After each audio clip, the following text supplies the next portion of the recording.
Statements. अब तक हमने सारे ऑपरेटर्स और बेसिक्स कर लिए हैं, सारे जो ऑपरेटर्स हैं, और हमने कैरेक्टर सेट, टोकन्स, वेरिएबल्स क्या होते हैं, कैसे डिक्लेयर करते हैं, आइडेंटिफायर्स क्या होते हैं, सब मैंने आपको करवा दिया है। अब ये बेसिकली यहाँ से आपकी प्रोग्रामिंग शुरू होती है।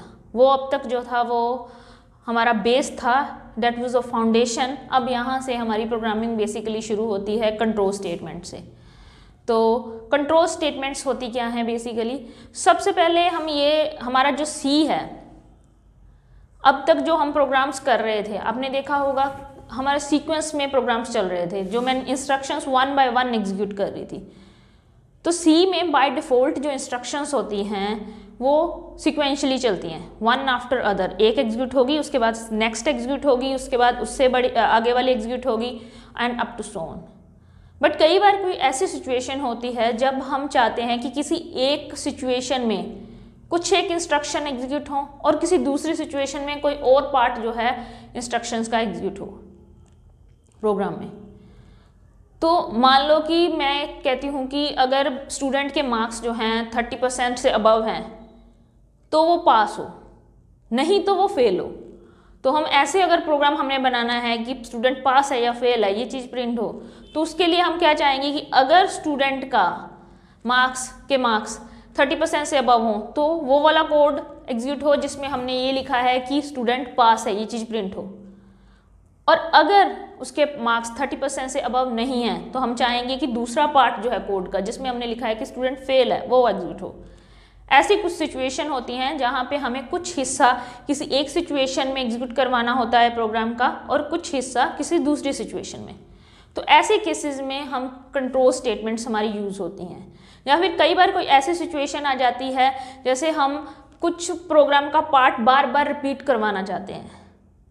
तो जब ऐसी कुछ सिचुएशन आ जाए जहाँ पे हमें प्रोग्राम की इंस्ट्रक्शन को एग्जीक्यूट होने का जो फ्लो है, यानी कि सिक्वेंशियली एग्जीक्यूट हो रही थी, उस फ्लो से एग्जीक्यूट हो रही थी, लेकिन हम फ्लो को चेंज करना चाहते हैं, यानी कि कुछ स्टेटमेंट को बार बार रिपीट करना चाहते हैं या फिर कुछ को बीच में से छोड़ना चाहते हैं, ऐसा कुछ करना चाहते हैं, यानी कि एग्जीक्यूशन के फ्लो को चेंज करना चाहते हैं, कंट्रोल करना चाहते हैं, तो उसके लिए कंट्रोल स्टेटमेंट्स यूज होती हैं। Basically control statements are used to control the flow of execution of instructions. Instruction के एग्जीक्यूट होने का जो फ्लो होता है उसको कंट्रोल करने के लिए कंट्रोल स्टेटमेंट्स यूज होती हैं। तो हमारे पास ये जो लिखी हुई हैं 4 तरह की हमारे पास कंट्रोल स्टेटमेंट्स हैं। बेसिकली वैसे सिलेक्शन स्टेटमेंट डिसीजन मेकिंग के अंदर ही आ जाती है, 3 ही होती हैं मेनली हमारी। तो कई बुक्स जो है इनको सिलेक्शन स्टेटमेंट को अलग लिख देती हैं, कई बीच में ही लिख देती हैं डिसीजन मेकिंग के। तो हमारी ये 3 टाइप्स होती हैं कंट्रोल स्टेटमेंट्स की। सबसे पहली आपकी डिसीजन मेकिंग है, सेकंड सिलेक्शन है लेकिन ये डिसीजन मेकिंग के अंदर ही आ जाती है। नेक्स्ट क्या है, आइटरेटिव, और third one is a jumping statement. थोड़ा इनके बारे में बता देती हूँ। जो मैंने पहली सिचुएशन कही कि कुछ सिचुएशन में हम चाहते हैं कि कोई एक पार्ट प्रोग्राम का एग्जीक्यूट हो, किसी दूसरी सिचुएशन में हम चाहते हैं कि दूसरा हिस्सा एग्जीक्यूट हो, पहले वाला ना हो। ऐसी अगर हमने ऐसा काम करना है प्रोग्राम के अंदर, इस तरीके से प्रोग्राम के स्टेटमेंट्स के जो एग्जीक्यूशन का फ्लो है उसको कंट्रोल करना है, मतलब हम चाहते हैं कि इस तरीके से करना है कि कुछ हिस्सा स्किप करना चाहते हैं, कुछ हिस्सा एग्जीक्यूट करवाना चाहते हैं अलग अलग सिचुएशन में, उस केस में हम यूज करते हैं डिसीजन मेकिंग स्टेटमेंट्स। और अगर प्रोग्राम का कुछ हिस्सा आप बार बार रिपीट करवाना चाहते हो, उस केस में यूज होती है आपकी iterative statements.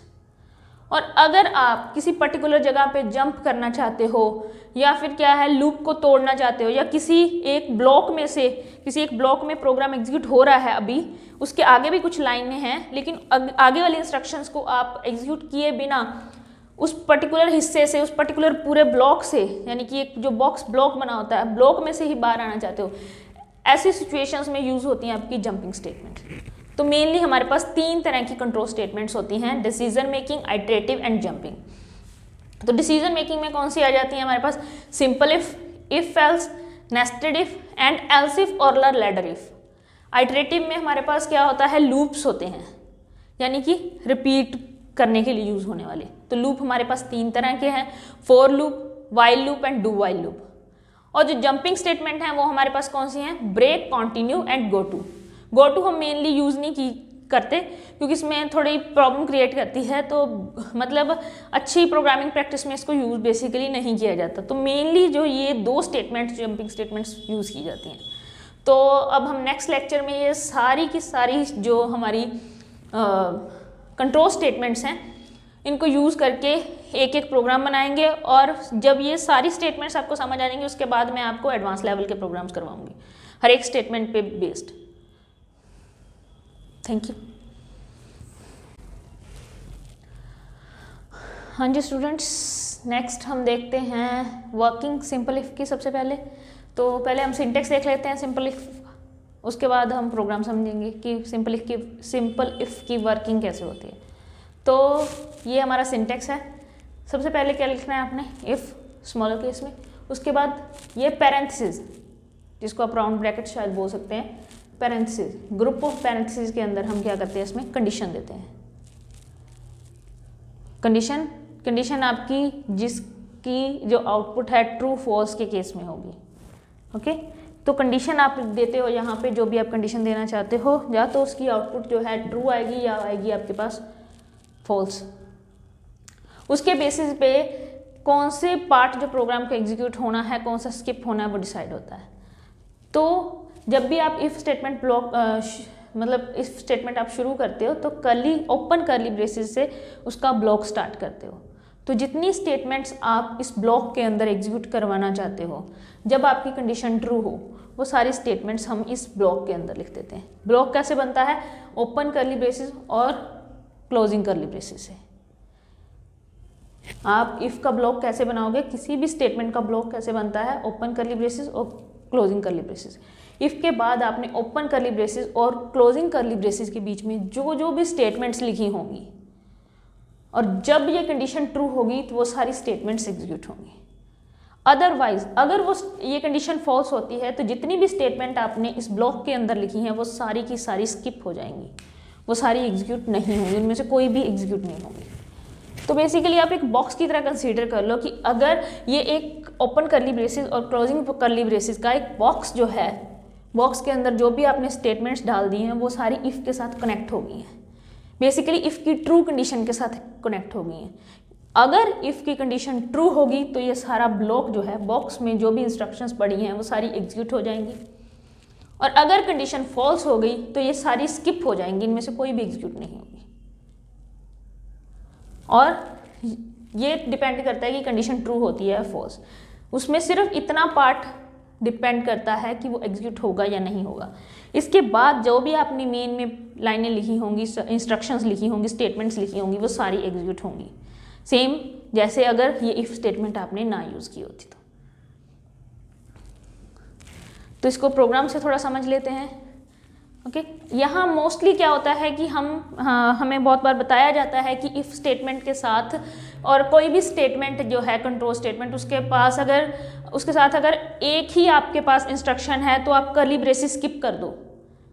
But I would suggest कि कभी भी आप कर्ली ब्रेसेस स्किप मत किया कीजिए, क्योंकि इससे हमें कन्फ्यूज़न रहता है और बहुत बार आपको ब्रेसेस यूज़ करनी ही नहीं आती है, आपको पता नहीं चलता कि कौन सी स्टेटमेंट इन ब्रेसेस के अंदर आपने डालनी है, कौन सी बार। तो बेसिकली किसी भी स्टेटमेंट के ट्रू होने पे आप जो स्टेटमेंट्स एग्जीक्यूट करवाना चाहते हो, जो इंस्ट्रक्शन को एग्जीक्यूट करवाना चाहते हो, वो सारी उसके साथ एक बॉक्स कनेक्ट करके उसके अंदर आपने डालनी होती है, बॉक्स कर्ली ब्रेसेस से। इसको ब्लॉक बोला जाता है, वैसे ये मैं आपको अंडरस्टैंड करवाने के लिए बॉक्स बोल रही हूँ। It's called a block. Block कैसे बनाया जाता है आपका, ओपन कर्ली ब्रेसेस और क्लोजिंग कर्ली ब्रेसेस से। कभी भी ऐसे नहीं होता कि आपने ये वाली कर्ली ब्रेस ओपन की है पहले और उसके बाद ये कर्ली ब्रेस ओपन की है और उसके बाद ये क्लोजिंग कर्ली ब्रेसेस, इसकी कभी नहीं हो सकती। हमेशा ये क्लोजिंग कर्ली ब्रेसेस इसकी होंगी। जो सबसे लास्ट ओपन होती है कर्ली ब्रेस, वो सबसे पहले बंद होती है। तो आप कर्ली ब्रेसेस का कंसेप्ट इस तरह से समझ लो कि आप जैसे जैसे ओपन करते जाते हो, मान लो एक कर्ली ब्रेस ओपन की है लेकिन उसको बंद नहीं किया, तो दूसरी कर्ली ब्रेस ओपन कर ली, तो वो that will be consider as एक बड़े बॉक्स में आपने एक छोटा बॉक्स रख दिया लेकिन दोनों ओपन है। जब आपने एक और इन दोनों में से कोई भी कर्ली ब्रेस अगर बंद नहीं की है आपने, तो तीसरी कर्ली ब्रेस ओपन कर दिया, तो आप मान लो कि उसी बॉक्स के अंदर आपने एक और छोटा बॉक्स रख दिया। तो अब अगर सारे तीनों बॉक्स आपने बंद करने हैं तो सबसे पहले आपको सबसे छोटा वाला अंदर वाला बॉक्स बंद करना पड़ेगा।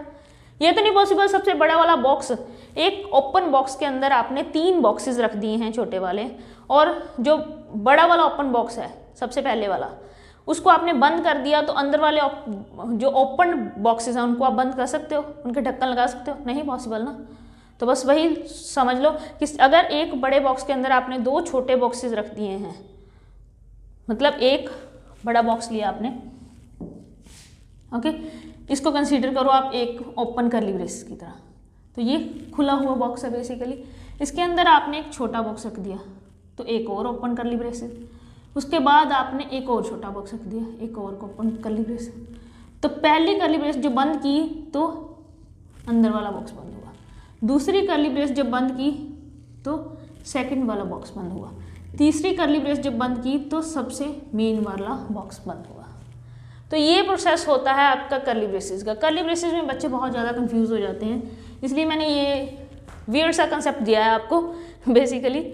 तो ये क्या है, ये जो ओपनिंग कर्ली ब्रेस है मेन की है, तो ये हमेशा पूरा का पूरा प्रोग्राम एंड होने के बाद हम बंद करते हैं।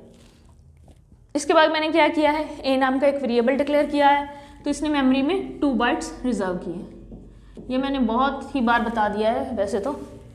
उसके बाद ए में हमने 5 डाला, 5 गया ए के अंदर। उसके बाद चेक करें अगर ए इज इक्वल टू 5 है, अब ए 5 है, 5 के इक्वल है ऑब्वियसली, रिलेशन ऑपरेटर हम कर चुके हैं, तो ये हमें 1 या 0 की फॉर्म में आउटपुट रिटर्न करता है। तो लॉजिकल ऑपरेटर भी हम कर चुके हैं, लॉजिकल ऑपरेटर में हमारे पास ट्रू फॉल्स वैल्यू रिटर्न होती थी, तो बेसिकली उसमें भी 1 0 की फॉर्म में ही वैल्यू रिटर्न होती थी। 1 कब होता था, जब उसके दोनों इनपुट्स ट्रू होते थे। तो इफ के अंदर जहाँ पे जब ट्रू वैल्यू किससे रिप्रेजेंट होती है, हमने हमेशा देखी है 1 से, 0 रिप्रेजेंट होती है फॉल्स को रिप्रेजेंट करती है 0, और 1 या फिर कोई भी पॉजिटिव या नेगेटिव वैल्यू जो वैल्यू एग्जिस्ट करती है, 0 ना हो, 0 के अलावा कोई भी वैल्यू अगर है तो उसको हम ट्रू वैल्यू कंसीडर करते हैं हमारी लैंग्वेज में, और अगर 0 है तो उसको फॉल्स रिटर्न मतलब कंसीडर किया जाता है। तो यहाँ पे ये चेक करेगा if a is equal to 5, ये 5 है, तो ये क्या है 5 इज इक्वल 5, तो 5 5 के इक्वल है, तो रिलेशन ऑपरेटर हमें क्या वैल्यू रिटर्न करेगा, 1, कर चुके हैं हम लास्ट प्रोग्राम में। तो इफ 1 यानी कि 1 क्या है हमारे पास, 1 का मतलब क्या होता है ट्रू, तो अगर इसके अंदर 1 आ गया इसका मतलब क्या है ट्रू है, तो इफ ट्रू यानी कि ये ट्रू हो गई है, ये ट्रू हो गई मतलब हम इस बॉक्स के अंदर आ गए। अगर ये कंडीशन ट्रू होती है तो हम इस बॉक्स में आ जाते हैं, तो ये ट्रू होते ही हम इस एरिया में चले गए। अगर ये कंडीशन फॉल्स होती तो हम इस एरिया में जा नहीं पाते, हम सीधा ही इस पूरे के पूरे बॉक्स में से बाहर आ जाते। इसमें हम कितनी भी स्टेटमेंट्स लिख सकते हैं, यहाँ मैंने एक लिखी है लेकिन वो सिंटेक्स में मैंने बताया है कि हम कितनी भी स्टेटमेंट्स लिख सकते हैं। तो यहाँ पे क्या हुआ, ये क्या कर रहा है, a इक्वल टू 5 है तो ट्रू वैल्यू हमें रिटर्न होगी, यानी कि 1 रिटर्न हो गया, ट्रू रिटर्न हो गया, तो ये हमारा ब्लॉक एग्जीक्यूट होगा। तो ये ब्लॉक में हमने क्या लिखा है, print F a is 5, string है एज इट इज प्रिंट हो जाएगी। तो हमारा आउटपुट जो है, आउटपुट में क्या आएगा हमारे पास, ये प्रिंट हो जाएगा a इज 5, ये प्रिंट हो गया। ओके, उसके बाद ये कर्ली ब्रेसेस आई और ये इफ़ का काम खत्म हो गया। इस इफ़ का काम खत्म होते ही पेंडिंग जो भी स्टेटमेंट्स आपने मेन के अंदर लिखी हैं वो सारी एग्जीक्यूट होंगी। तो फर्स्ट स्टेटमेंट हमारे पास आई, इस स्टेटमेंट में क्या लिखा मैंने, स्टेटमेंट्स आफ्टर इफ़, स्टेटमेंट जो भी आप लिख लो आपकी मर्जी है, तो मैंने ये लिखा है, तो स्टेटमेंट्स आफ्टर इफ़ प्रिंट हो जाएंगे। ये देखिए मैंने यहाँ पे क्या मिस्टेक की है, मैंने ये वाली प्रिंट एफ जो है ये जो लाइन प्रिंट करवाई है, इसके बाद नेक्स्ट लाइन में मैंने न्यू लाइन नहीं लगाया, लेकिन इसको नई लाइन में मैंने लिख दिया। तो अगर हम इस आउटपुट के बाद नेक्स्ट वाली आउटपुट नेक्स्ट लाइन से शुरू करना चाहते हैं तो हमें यहाँ पे प्रिंट एफ में इस स्टेटमेंट के आगे न्यू लाइन लगाना होगा, तब हमारे पास ये आउटपुट पॉसिबल है। अगर यहाँ पे न्यू लाइन नहीं लगाते तो ये स्टेटमेंट आफ्टर इफ इसके बाद यहाँ पे प्रिंट होती है। तो अब ये तो हमने केस देख लिया कि हमारी जो कंडीशन ट्रू है, तब हमारे पास ये स्टेटमेंट्स, मतलब ये इफ़ के अंदर वाला ब्लॉक भी एग्जीक्यूट हो गया और बाहर जो लिखा था वो तो एग्जीक्यूट होना ही था, वो भी एग्जीक्यूट हो गया। अब दूसरा केस क्या है हमारे पास कि हमारी जो a की वैल्यू है वो 5 नहीं है, कोई और है। नेक्स्ट टाइम हम प्रोग्राम एग्जीक्यूट करते हैं, मान लो यहाँ पे वैल्यू मैंने क्या दे दी, 4 दे दी, ए की वैल्यू 4 दे दी। अब फिर से क्या हुआ, वेरिएबल डिक्लेयर हुआ, उसमें 4 वैल्यू गई और ये चेक करेगा क्या 4 इज इक्वल टू 5 है, 4 इज इक्वल 5, तो ये हमें क्या रिटर्न करेगा, 0, यानी कि फॉल्स वैल्यू। तो इफ फॉल्स, यहाँ पे फॉल्स आ जाता है तो क्या है, इसके साथ जो आपने बॉक्स कनेक्ट किया है, ब्लॉक जो इसका है, जो इफ का ब्लॉक है, यानी जो इसके साथ आपने करली ब्रेसेस के साथ जो स्टेटमेंट कनेक्ट किए हैं वो एग्जीक्यूट नहीं होंगी। तो यहाँ पे फॉल्स हो गया केस, तो ये स्टेटमेंट एग्जीक्यूट नहीं होगी हमारी, ए इज़ 5 नहीं एग्जीक्यूट होगी, तो हमारा ये पूरे का पूरा ब्लॉक स्किप हो गया। इसके बाद वाली स्टेटमेंट वैसे ही एग्जीक्यूट होंगी जैसे पहले एग्जीक्यूट हुई थी। तो यहाँ पे क्या है, new line statements after if, तो इसकी आउटपुट अब क्या आएगी, स्टेटमेंट्स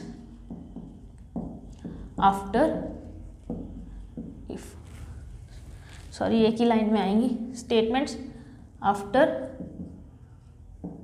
इफ, तो ये इसकी आउटपुट आएगी।